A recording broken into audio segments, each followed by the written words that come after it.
Ma'am? Oh, kuya. Wala naman akong parcel. Yan.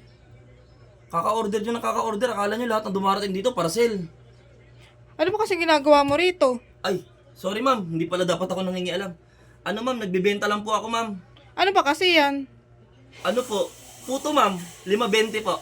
Nagbebenta ka ng puto, bakit dire-diretso ka sa loob ng bahay namin? Lah, makabago na kasi ngayon ma'am. Dati door to door eh. Ngayon house to house. Kailangan makapasok muna ako sa bahay nyo bago ako magbibenta ng puto. Oh, Puto, bato yan, dala mo? puto to ma'am. Alam niyo ba na pag kumain ka nito, almost 2 linggo kang busog. Ganun to kasarap. Oh, bili na kayo ma'am. Sige na, bili na kayo. Alis ka na dito, nababaliw ka na. Loh, alis. Bili nyo na lang to ma'am, kahit 5 na lang to lahat ma'am. Doon ka na, baliw, papahuli ka sa polis. Loh, pulis agad.